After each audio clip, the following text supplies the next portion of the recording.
Mic पकड़ लीजिए, आप ही बोलते रहिए। अगर आपको लग रहा है कि मैं ना टोकूं तो आपके हिसाब से चले, आप ले लीजिए माइक। जवाब दे रहा हूँ ना। उनके जीएम ने कहा भुट्टा बेचो तो दो मित्र को बहुत दिक्कत आई, लेकिन देश के प्रधानमंत्री एजुकेटेड लोगों से, युवाओं से कहा कि जाकर के वो पकोड़े तलो, तो कितनी बुरी बात है। लेकिन उन बातों पे चर्चा नहीं है, उन बातों पे इनका जवाब नहीं है। प्रधानमंत्री कहते हैं पकोड़ा तलो, ये बहुत अच्छी बात है, वो रोजगार हो गया। लेकिन 4 दिन लेट की वजह से जीएम ने हटाया, सही किया। इसका जवाब लेते हैं। बताइए, प्रधानमंत्री पर आरोप लगा सीधा, तो कांग्रेस का काम सर आता हूं आपके देखिए, कांग्रेस का काम क्या है, सिर्फ आरोप ही तो लगाना। ये प्रधानमंत्री मोदी जी को जब 115 बार कांग्रेस और उनके सोनिया गांधी जी, राहुल गांधी जी, मल्लिकार्जुन खड़गे, उनके बेटे 115 बार गालियां बक सकते हैं, मौत का सौगादार कह सकते हैं, गंदी नाली का कीड़ा कह सकते हैं, एक आतंकवादी से तुलना कर सकते हैं, तो ये आरोप क्यों नहीं लगा सकते?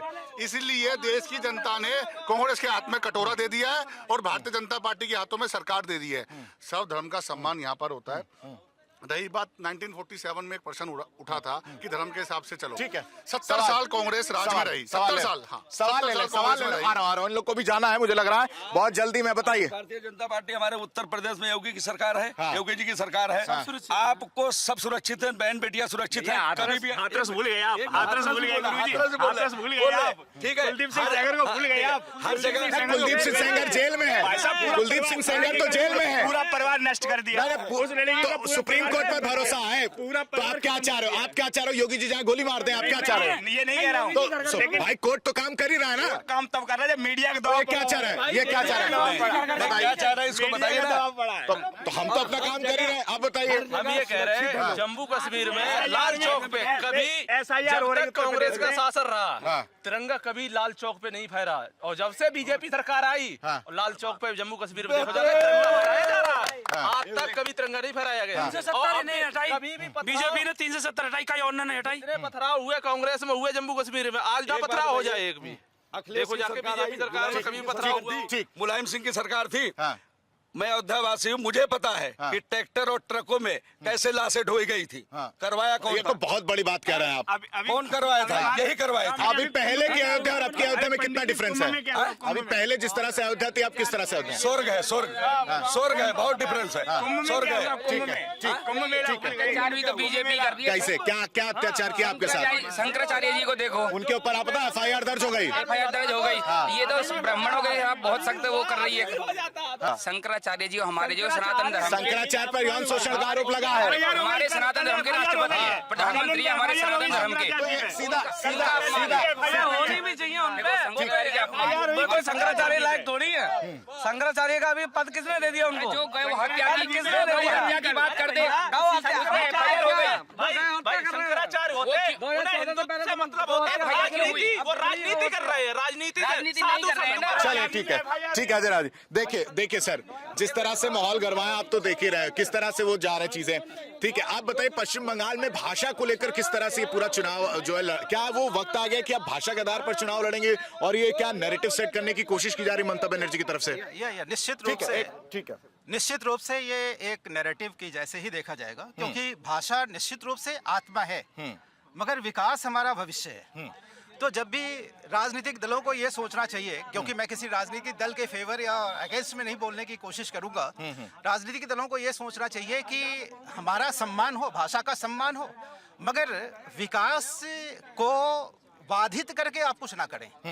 अब क्या है कि वेस्ट बंगाल में जैसा हो रहा है अभी, कि लगता है कि ममता जी कुछ अपना नैरेटिव ही सेट कर रही हैं, क्योंकि उनके पास अब कोई मुद्दा रह नहीं गया और विकास के लिए कुछ कर नहीं रही है, कर नहीं पा रही हैं। बड़ा आरोप लगा रहे हैं सर आप। जी हाँ। एक्चुअली क्या है कि वो सारे लोग यही बात बोलेंगे, और जो हकीकत नेताओं का क्या, देखिए भारत क्या है, अनेकता में एकता की देश है, ताकि हर तरह के लोग हैं यहाँ, हर भाषा के लोग हैं, हर जाति के लोग हैं, हर धर्म के लोग हैं, और हमारा विश्वास है कि सबों को लेके, जैसे नरेंद्र मोदी जी ने एक नारा दिया कि सबका साथ सबका विकास, मगर सबका साथ सबका विकास में भी थोड़ा सा क्या होता है कि फिर जो इनके फॉलोवर्स हैं या जो लोग हैं उसकी एक अलग व्याख्या कर देते हैं। तो वो अलग व्याख्या नहीं होनी चाहिए, सबों का साथ और सबों का विकास के साथ ही हमारा आगे बढ़ेगा।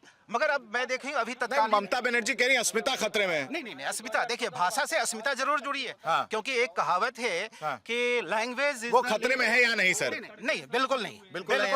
वो इस तरह बयान क्यों दे रही है? ये दे रही है क्योंकि वो चाह रही है कि भाषा के नाम पे लोगों को पोलराइज किया जाए। और मुख्य रूप से जो घुसपैठिया हैं वो तो निश्चित रूप से एक बहुत बड़ा ही भारत के लिए एक बहुत बड़ा चैलेंज है। और घुसपैठिया जो है वो हमारा हक ले रहे, तो हमारा हक हम ही को मिले, चाहे हम किसी भी जाति विशेष धर्म के हों, ये हक हमको मिलना चाहिए, वो किसी दूसरे को नहीं मिलना चाहिए। और ठीक है, एक मिनट आप सुनिए मेरी बात सुनिए, मैं बहुत देर से सुन रहा हूँ। आप मुझे बताओ आपका नाम क्या है? सुनील कुमार। क्या समस्या है, मतलब क्या आपको तकलीफ है जो लगता है कि आपके साथ नाइंसाफी है? SIR हो रही है उत्तर प्रदेश में, मेरे नाम नोटिस आपको नहीं लग रहा है SIR होनी चाहिए? नोटिस आया है, हाँ, तो नोटिस में मुझे जात प्रमाण पत्र देना पड़ रहा, तो हमारा वहाँ फॉर्म तो आप नहीं दे सकते क्या? क्या समस्या है? आप इस देश के नागरिक हैं, आपको लगता है क्यों मांग रहे हैं ऐसा? भाई इतनी सारी प्रमाण पत्र क्यों मांग रहे हैं? इसलिए जात प्रमाण पत्र क्यों मांग रहे हैं? आ रहे जवाब दे देते हैं आपको इसका। कागज मांगने में परेशानी क्या है? अगर कागज आपके पास, आप घबराएंगे तब जब आपके पास कागज नहीं होगा। जब कागज है तो क्या घबराना? अगर आप एयरपोर्ट पे जाते हैं, ट्रेन में जाते हैं, आपको चेक किया जाता है, इसका मतलब ये थोड़ी कि आपको चोर कहा जा रहा है। चेकिंग करना इज नॉट आपको चोर कहा जाना। चेकिंग करना एक ड्यूटी है जो कि होनी चाहिए। भाई दर्शक पे गुस्सा रहे हो, उनसे आज पेपर मांग रहा है, तू अपने दुख जता रहे। 12 साल से तो देश की जनता प्रधानमंत्री से पेपर मांग रहा है, कहाँ दिखा रहे पेपर? वो आज उनसे पेपर मांगा जा रहा है। पहले देश के प्रधानमंत्री पेपर दिखाए ना। किस चीज का पेपर मांग रहा है? अरे भाई जो कहते हैं हमने ग्रेजुएट की, वो भी ऐसी जो पूरे विश्व में कहीं यूनिवर्सिटी है ही नहीं, उसके पेपर मांग रहे हैं, आज तक दिखाए नहीं। 12 साल से देश की जनता पेपर मांग रही है, मांगे ना? ठीक है, वो पेपर दिखाए ना। ठीक है, बताइए। अब ये तो वहां से सवाल आया और मुझे लगता है इन्होंने जवाब दिया और फिर इन्होंने एक और सवाल दाग दिया कि भैया प्रधानमंत्री पेपर दिखा दे। मतलब पेपर दिखाने की समस्या है। मैंने क्या बताया? कांग्रेस, देखिए कांग्रेस के पास अभी भी अलायंस के साथ कांग्रेस के बहुत सारे राज्य हैं, लेकिन उन राज्यों की तरफ से जो आवाज जनता की तरफ से आ रही है ना कि कांग्रेस सरकार उनको अभी नहीं चाहिए। जैसे कर्नाटक का आप एग्जांपल ले लीजिए, हिमाचल का आप एग्जांपल लीजिए, तेलंगाना का आप एग्जांपल ले लीजिए। कांग्रेस के पास जो बचे कुचे स्टेट बचे हुए हैं, अगर उसमें विकास कर लेते ना तो प्रधानमंत्री मोदी जी पे आरोप लगाने की इनको जरूरत नहीं पड़ती। आप ये राहुल गांधी 9वीं फेल लालू प्रसाद यादव के बेटे के साथ तो अलायंस कर सकते हैं। राबड़ी देवी जो चौथी फेल थी उनके साथ नहीं, सवाल दागा आपने, सवाल जवाब तो बनता है। अब ये कह रहे हैं कि तेजस्वी यादव 9वीं फेल। अरे भाई वो सीना ठोक के कह रहा मैं 9वीं फेल हूँ, लेकिन जो 8वीं पास नहीं है वो कह रहा है कि राजनीतिक मैट्रियट ग्रेजुएशन की डिग्री हमारे पास है, जो पूरे विश्व में कहीं नहीं है। वो छिपाने की क्या जरूरत है? आज देश की जनता पूछ रहे हैं, एक बात पूछता हूँ बताओ न मोदी जी, छुपाओ न मोदी जी, डिग्री कहाँ है दिखाओ न मोदी जी, बताओ डिग्री। देखिए भारतीय जनता पार्टी सीना ठोक के कहती है हमने सड़क बनाए, हमने स्कूल बनाए, हमने कॉलेज बनाए, हमने मेट्रो बनाए। डिग्री मांग रहे हैं। हाँ मैं जवाब दे रहा हूँ, इसी का उत्तर है ये। देखिए अगर आप भारतीय जनता पार्टी की बात करेंगे ना, वो डिग्री किस चीज में देंगे? 12 किलोमीटर से 35 किलोमीटर सड़क डिग्री देंगे। 10 लाख करोड़। अच्छा मैं यहाँ एक चीज कहना, अगर ये सब चीजें सही है तालियां बजाते रहिएगा और नहीं है तो मत बजाएगा। पता चल जाएगा। हाँ। आप सड़क से कंपेयर कर लीजिए। आप 14 लाख करोड़ एलपीजी के कनेक्शन थे, आज 36 करोड़ हैं। आप उसमें कंपेयर कर लीजिए। 74 एयरपोर्ट थे, आज 157 एयरपोर्ट हैं। आप 5 राज्यों में मेट्रो थी, आज 20 राज्यों में मेट्रो है। आज 46 लाख करोड़ ऐसे लोगों के खाते खुले हैं जनधन में, आप उन पे बात कर लीजिए, उन पे बात नहीं करेंगे।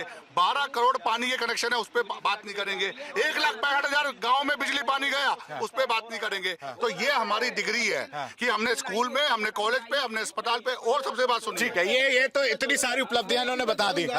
क्या संविधान प्रधानमंत्री बनने के लिए ग्रेजुएशन सर्टिफिकेट मांगता है? बताइए मुन्ना खान। मैं ये कह रहा हूँ, अरे मैं ये कह रहा हूँ, किसने मांगा था सर्टिफिकेट? खुद अमित शाह ने कि वो 9वीं फेल है, तो अभी कहिए कि तुम भी कि देश के प्रधानमंत्री ने ग्रेजुएशन कर रखी है। और किस दिन? संडे के दिन, जबकि पूरे विश्व को पता है उस दिन कोई यूनिवर्सिटी खुली नहीं होती। जनता के बीच क्या जरूरत थी? जनता के बीच से सवाल आता हूँ सर, जनता के बीच से एक सवाल आया, ले लेते हैं सर। के कामराज आपने सुना होगा, फ्रीडम फाइटर थे, वो 3 क्लास पढ़े थे, वो मंत्री था, वो कौन सा सर्टिफिकेट दिखाया था? उस टाइम तो प्रजा तो एक्सेप्ट किया था कांग्रेस का टाइम का। कांग्रेस 17 साल से झाग मार रहा था। बताइए मुन्ना खान जी। कांग्रेस 17 साल से झाग मार रहा था। सवाल हो गया आपका और लेना है? बस। ठीक है मुन्ना खान जी से बताइए। ये कह रहा हूँ कोई 3 क्लास पास है या 5 क्लास, उससे मतलब नहीं है। किसी ने नहीं कहा कि प्रधानमंत्री जी पढ़े लिखे हैं या अनपढ़ है, किसी ने नहीं कहा। लेकिन खुद देश के गृह मंत्री ने प्रेस कॉन्फ्रेंस करके बताया कि हमारे जो देश के महामानव प्रधानमंत्री जी हैं वो ग्रेजुएशन पास कर रखे ठीक है, हैं। चलिए ये अब हमें लगता है अब मुद्दे से भटक गए हम आते हैं। ठीक, आप विकास उन्होंने गिना दिया, विकास गिना, जनता ने ताली भी बजाई। मुझे बोले तो देखिए विकास, आप बताइए विकास, ये बताइए विकास के नाम पे तो ताली बजा रही है। अच्छा फिर अच्छा, ये यही बात है, यही दिक्कत है मुन्ना खान जी की। अच्छा बोलिए। इन्होंने विकास की बात कही तो मैं जनता को ही कहता हूँ कि जो अरे रे फ्लॉप है वादा, काम हुआ ना आधा।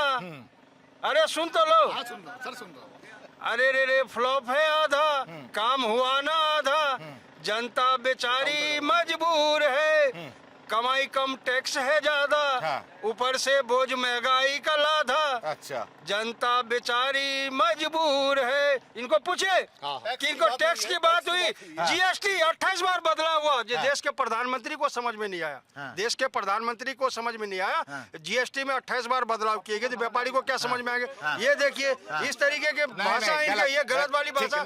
चलिए देखिए, सबसे बड़ी बात तो मैं कांग्रेस के मुन्ना खान का स्वागत करना चाहूंगा, उन्हें धन्यवाद देना चाहूंगा कि इन्होंने मान लिया कि राहुल गांधी पप्पू है। मैंने उनका फिर वही बात आ गए आप लोग सर। नहीं, पप्पू तो बहुत सारे मुद्दे पे आई। उन्होंने कहा कि विकास कुछ नहीं हुआ, विकास आधा हुआ। उन्होंने कहा पूरा कविता सुना दिया, गाना सुना दिया। जिसको मीठी झील कहा वो निकली खारी है, जिसको मीठी झील कहा वो निकली खारी है।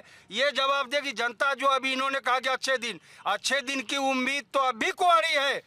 अच्छे दिन के में ठीक है, मैं समझ नहीं, मैं हमेशा आप ही बोलते रहेंगे। नहीं जारी है, भारतीय एक हुआ ना, भाषण अब भी जारी है।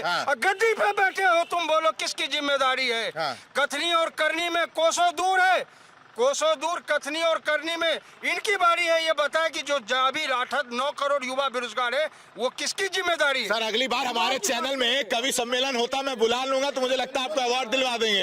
अभी वो माहौल नहीं है, अभी वो माहौल नहीं है। विकास के नाम पर सुनिए, एक मिनट रुक जाओ। विकास हुआ है या नहीं हुआ है? हुआ है जी, हुआ है, बिल्कुल हुआ है। क्यों नहीं हुआ है? आप बताइए मुन्ना जी, अब तो इधर देख भी नहीं रहे वो। हमारी कंपनी में बोर्ड लगा। हाँ जी सर, विकास के बारे में कौन कहना चाह रहा है? मैं हाँ जी सर, विकास इतना हुआ है, देखो मेरी 2 बेटी हैं, ठीक है, और मैं उनको यहाँ पढ़ा नहीं पा रहा हूँ। तो हमारी इन्होंने बीजेपी ने एक कोई योजना निकाली है प्राइवेट स्कूलों में पढ़ने के लिए, ठीक है। तो हर एक साल में 5 या 15 सीट निकलती हैं। तो हमने उसमें फार्म भरा, हमारी दोनों बेटियों का फार्म आया है, ठीक है। उसके बाद फिर हमने राशन भरा है, 1 महीने में राशन आ गया, ठीक है। उसके बाद फिर हमने गैस का भरा है, गैस भी आ गया 1 महीने में। बताओ क्या विकास नहीं है हमारे लिए? एक बार देखो ईमानदारी से नहीं विकास क्या था? 1 रुपया से 14 पैसा आता था जनता के खाते में। आज डीबीटी के माध्यम से जनता के खाते में चाहे 2000 आ रहे हैं, तो 2000 पूरा आ रहा है, तुरंत रिमोट दबाया जा रहा है, 1 मिनट में आ जा रहा है। तो आज वो है पेट में दर्द, तो यही सी बात का है ना कि डायरेक्ट क्यों जा रहा है भैया जनता के लिए पैसा। और जीएसटी पी चिदम्बर साहब लाए थे, ये जीएसटी बीजेपी नहीं लाई थी। विकास की बात हो रही थी, विकास की सारे मुझे लगता है मुन्ना खान जी जो है, आप मत कहिएगा कि मैं आपके पास नहीं आ रहा हूँ। हाँ मैं जान रहा हूँ, आ रहा हूँ मैं आपके पास आ रहा हूँ। देखिए जिस तरह से आरोप लग रहे हैं, विकास की बात हो रही तो विकास का जवाब मिल गया है, लेकिन मुद्दा तो वही है ना कि अगर पश्चिम बंगाल में चुनाव होने हैं तो क्या ये सही समय आ गया है ममता बनर्जी का कि अब भाई साहब कुछ भी हमारे पास मुद्दा नहीं बचा, अब इसको ला देते सामने? जी जा, वो अपने मुद्दे ही के लिए ऐसा कर रही हैं। वरना क्या होना चाहिए था कि विकास के मुद्दे पे ही चुनाव लड़ना चाहिए था। वो चाहे किसी पार्टी के लोग हों, और जनता को भी विकास के मुद्दे पे ही इलेक्शन में पार्टिसिपेट करना चाहिए। वरना क्या होगा कि ऐसे ही तुष्टीकरण और तरह तरह की चीजें और इमोशनल चीजों को उजागर करके लोग वोट लेंगे और जनता को गुमराह करेंगे। क्या भावनात्मक मुद्दे जो वोट बदल देते हैं इसी वजह से? हाँ निश्चित, क्योंकि देखिए ये जो लोकतंत्र है, लोकतंत्र पढ़े लिखे लोगों के लिए है, और हमारे यहाँ जो लोग पढ़े लिखे तो हैं, मगर क्या है अभी भी वो काफी हद तक बहुत चीजों में पिछड़े। तो जब भी कोई जात की बात आती है, जब भी कोई धर्म की बात आती है, जब भी कोई भाषा की बात आती है, क्षेत्र की बात आती है, तो उसमें वो भावनात्मक रूप से जुड़ के इमोशनल कार्ड, ठीक है, इमोशनल कार्ड खेल करके जो है वोट पतोड़ने की कोशिश की जा रही है। ठीक है, आ रहा हूँ। आप सबसे ज्यादा परेशान हो, देखिए अजय रॉय साहब तो कह रहे हैं कि ये जानबूझकर भाषा वाला लाया गया इसीलिए। इमोशनल कार्ड तो देश के प्रधानमंत्री ने गुजरात चुनाव में खेला था। आपको शायद याद होगा कि मित्रों, मारो इज्जत तो पानी में जाचो, मारो जिताओ, 2017 की बात है। इमोशनल कार्ड किसने खेला था? ममता बनर्जी ने ऐसा नहीं कहा। उन्होंने कभी ये नहीं कही कि हम इमोशनल कार्ड खेल रहे या हमें जात पे वोट दे दो, बंगाली होने के नाते वोट दे दो। वो साफ कह रही है कि अगर हमने विकास किया है, अगर हमने 5 सालों से राज्य को शांतिपूर्ण तरीके से चलाया है, युवाओं पे अगर हमने ध्यान दिए है, व्यापारियों पे ध्यान दिया है और राज्य को समेट करके रखा है, तो आप मुझे वोट देना। साफ शब्दों में कह रही है। वो तो न हिंदू की बात, न मुसलमान की बात, न शमशान की बात, न कब्रिस्तान की बात, किसी तरीके की बात नहीं कर रही है। देखिए, विचारधाराओं की लड़ाई है। हमारे राष्ट्रीय नेता राहुल गांधी जी यही तो कह रहे हैं कि विचारधारा की लड़ाई। एक विचारधारा जो पूरे देश को पिरोना चाह रही है, जो गंगा जमनी तहजीब में लाना चाह रही है, और दूसरी विचारधारा हर घर में नफरत, हर घर में। बंगाल का चुनाव कैसे लड़ते? बंगाल का चुनाव लड़ते हुए कैसे आएंगे? मैं कह रहा हूं, बंगाल में जितनी मर्जी ताकत लगा ली। जिस तरीके से 2022 में देश के 24 मुख्यमंत्री और सारे मंत्री, देश के प्रधानमंत्री और देश के गृह मंत्री ने लगातार 1.5 महीने तक वहां डेरा डाला। तो ये तो अच्छी चीज है ना। अच्छा, आप लड़ाई लड़ेंगे, मुझे बताइए, मैं सुन ही रहा हूं तब से। आप मुझे बताइए, अगर आप कहीं लड़ाई लड़ेंगे तो आप पूरे लाव लश्कर और पूरी तैयारी के साथ जाएंगे ना, क्या अकेले लड़ लेंगे? मैं ये कह रहा हूँ, आप पक्ष है निष्पक्ष है? अरे मैं निष्पक्ष हूँ सर। तो आप प्रधानमंत्री के बारे में एक शब्द भी कहा कि प्रधानमंत्री सबके हैं या सिर्फ बीजेपी? प्रधानमंत्री सबके हैं भाई। तो जब फिर राज्य में जाकर के क्यों कहते हैं दीदी और दीदी, दीदी और दीदी क्यों कहते हैं? तो आप लोग के साथ, आप लोग के साइड से क्या कभी देश के प्रधानमंत्री ने कहा इस तरीके का किसी राज्य के इस तरीके की भाषा किसी भी राज्य के मुख्यमंत्री? कांग्रेस किस तरह की भाषा इस्तेमाल करती है आपको पता है? कांग्रेस नहीं, इमरान मसूद क्या बोलते हैं आप मुझे बताने का जरूरत नहीं है सर। जवाब देना बहुत जरूरी है। मुन्ना खान जी कह रहे हो प्रधानमंत्री सबके हैं, तो बीजेपी का काम क्यों करें? आप कांग्रेस के प्रवक्ता है तो अपने घर का काम छोड़ दिया क्या आपने? साग सब्जी नहीं लाते? लाते हैं ना भाई साहब, घर का काम करते हैं कि नहीं? उदाहरण दे रहे हैं मुन्ना जी, उदाहरण दे रहे हैं। उदाहरण आपकी बात हो रही है, प्रधानमंत्री की बात नहीं हो रही है। आपकी बात हो रही है। साग सब्जी लाने बिल्कुल नहीं, आपको भेज रहा हूँ, प्रधानमंत्री को नहीं। प्रधानमंत्री को साग सब्जी लाने भेज रहे हैं, प्रधानमंत्री को साग सब्जी लाने भेज रहे हैं। प्रधानमंत्री की बात नहीं है। नहीं, हम प्रवक्ता नहीं है, हम उदाहरण दे रहे हैं कि जैसे वो प्रधानमंत्री देश के हैं, उस तरह से भाजपा के भी कोई हैं, तो उसका काम करना उनका कर्तव्य है, जैसे कि आप अपना घर का काम करते हैं। इसमें क्या गलत है? मुझे भी पास है, इसके बाद आपके पास है तो इनका सवाल लेके आऊंगा। ले लो, एक ही सेकंड, सारा टाइम आप ही ले लो। नहीं, मित्र हमारे शांत रहिए। नहीं, मैं दे रहा हूँ इसीलिए टाइम, बाद में कहेंगे आप निष्पक्ष नहीं है। देखिए, नहीं, सुनिए, मैं सही कह रहा हूँ कि नहीं कह रहा हूँ? सुन लीजिए। देखिए, ममता बनर्जी बंगाली है जी, और वहाँ काली है जी। काली को देखा कैसे? कैसा? ऐसा, ऐसे सीने पर लात रख करके ऐसे करेगी वो, इसीलिए वहाँ बीजेपी खाली है जी। वहाँ चलेगी नहीं विचारधारा। एक सवाल का जवाब खान जी से, ममता बनर्जी के साथ अलायंस हो रहा है कांग्रेस का? साथ लड़ेंगे आप लोग? इतना डिफेंड कर रहे हो? नहीं, साथ लड़ने की नहीं, हम तो सच्चाई के साथ खड़े। आप आज सच बोलो, हम आपके साथ खड़े। इसमें गठबंधन का मतलब नहीं है, सच्चाई हम उन विचारधाराओं के साथ हैं। यानी ममता के जो भाषा वाला जो उन्होंने सगुफा छेड़ा है, उसके साथ अब खड़े, कांग्रेस स्टैंड ले रही है उसके साथ? नहीं, कोई भी अपने राज्य का, जैसे आप स्टैंड ले रहे हैं या नहीं ले रहे, बस इतना बताइए। नहीं, स्टैंड की बात नहीं है, स्टैंड की बात नहीं है। नहीं, स्टैंड की बात नहीं है। उन्होंने बात कर रहे हैं। मैं आपको कह रहा हूँ, आप सुनिए तो, हर राज्य के मिजाज अलग होते हैं और हर राज्य का चुनाव अलग होता है। आप बिहार की तुलना कर दे तो, अरे अभी आपने कहा ना जो सही है उसके साथ खड़े रहेंगे, तो वो सही है या नहीं? लास्ट में एक बार और पूछता हूँ आपसे, फिर आप घुमा फिरा के वहीं आ गए। लास्ट में एक बार देखिए, नहीं, फिर वही मुन्ना खान जी, फिर आप वहीं आ गए। नहीं, आप मुझे इतना बताइए, उस भाषा के साथ खड़े जो उन्होंने मुद्दा बोला है उससे खड़े हैं आप? मैं उसी पे जवाब दे रहा हूँ। आप पक्ष है निष्पक्ष है? मैं निष्पक्ष हूँ। तो आप सुनिए 2 मिनट। मैं आप ही को सुनता रहूँ, ये जरूरी नहीं है। नहीं, सवाल आप आज ही बोलेंगे नहीं, मैं जबरदस्ती कैसे आपको सपोर्ट करूँ? नहीं, जवाब सुनिए। मैंने कहा कि हर राज्य के मिजाज अलग होते हैं और हर राज्य का चुनाव अलग होता है। अगर आप बिहार की बात करें तो बिहार में नीतीश कुमार ने अरे हर राज्य का नहीं, गलत बात कर रहे हैं। नहीं, आप मुझे बताइए, एक मिनट, आप मुझे बताइए, आप मुझे यह बताइए कि अगर ममता बनर्जी ने भाषा वाला मुद्दा उठाया, उसके साथ आप स्टैंड करते हैं? नहीं, सिंपल है, हाँ या ना बोलना है। अब इस पे कहानी और इस पे आप कविता क्यों सुनाएंगे? नहीं, क्यों यहाँ ऑब्जेक्टिव क्वेश्चन लगा, यस या नो कीजिए। Obviously। मैं जवाब देना चाहता, आप सुनिए। इतनी देर से आप जवाब ही तो दे रहे हैं सर। आप बोलने कहाँ दे रहे, आप तो माइक बार बार अप डाउन कर रहे भाई हैं। साहब। आप सुनिए, हाँ। हर राज्य के मिजाज अलग होते हैं और हर राज्य का चुनाव अलग होता है। बिहार का चुनाव हुआ तो बिहार में नीतीश कुमार जी ने कहा यहाँ बिहारी का काम है, बाहरी का नहीं है। तो हर राज्य के मुखिया अपना अपना ऑप्शन देते हैं। तो स्वाभाविक आज अगर बंगाल में चुनाव है तो ममता बनर्जी कहेगी कि आज जो यहाँ बंगाली के स्वाभिमान की लड़ाई है, बंगाल में बंगाली जो जिस तरीके से राज्य को चला रहा है वो दूसरा बाहरी नहीं चला पाएगा। मैं भी यही पूछ रहा हूँ, जो भाषा वाला रुख है ममता बनर्जी का, उससे सहमत है या नहीं? नहीं, भाषा का तो कोई इसमें जब सवाल ही नहीं है। बात खत्म हो गई, अब वो बात खत्म हो गई। देखिए, अब मैं जब इनसे डायरेक्ट पूछ रहा हूँ तो वही कविता सुना देंगे और निष्पक्ष की नहीं है, वही बात। जो भाषा वाला बयान उन्होंने दिया उससे सहमत है या नहीं? अब ये क्या नहीं ट्रैप मुझे वो फंसा के रखा वो इमोशनल नहीं सर, मेरा काम सुनिए। नहीं आरोप नहीं, ठीक है, नहीं गलत बात है। नहीं, एक मिनट रुकिए, आप दोनों रुकिए। अगर मुझे सवाल पूछना और मेरे सवाल का जवाब नहीं मिलेगा तो मैं घंटों नहीं 2 घंटे खड़ा रहूंगा, चाहे वो आप हो चाहे ये वो। तो मेरे और मैं सुने और ना ही पक्ष और ना ही निष्पक्ष वाली बात जो आप पूछ रहे हैं बार बार, उसका जवाब ये है कि सर मैं हाँ नहीं, आप नहीं तय करेंगे, आप नहीं तय करेंगे। वो कौन तय करता वो मालूम है, छोड़ दीजिए। नहीं, ठीक है, देखिए ये हमेशा होता है कांग्रेस के साथ कि जब उनके पास मुद्दे नहीं होते हैं तो सामने वाले पर सवाल उठा दो। देखिए, कांग्रेस मुक्त भारत हम नहीं कर रहे, बेशक भारतीय जनता पार्टी का नारा है, लेकिन कांग्रेस मुक्त भारत ये जनता कर रही है। क्यों? जब जनता को स्कूल मिल रहे हैं, जनता को हॉस्पिटल मिल रहे हैं, जनता को वाईफाई मिल रहा है, जनता को नेट सस्ता मिल रहा है, जनता को क्या बोलते हैं एयरपोर्ट्स मिल रहे हैं, जनता को एलपीजी। जनता को नहीं चाहिए, आपके बीच में नहीं बोल रहे थे, आपके बीच में नहीं बोल रहे तो मिल तो रहा है उसको गैस। वो बताइए, वो गैस नहीं मिल रहा, आटा, अरे आटा मिल रहा है, गैस मिल रहा है, उनकी दोनों बेटियां पढ़ रही हैं, और क्या मिल रहा है, और क्या चाह रहे हैं आप? देखिए किसानों को इस उत्तर प्रदेश के अंदर भी 97,000 करोड़ की जगह 1,74,000 करोड़ का उनको योगदान मिला। 5 करोड़ लोगों को पीएम आवास योजना से घर मिले।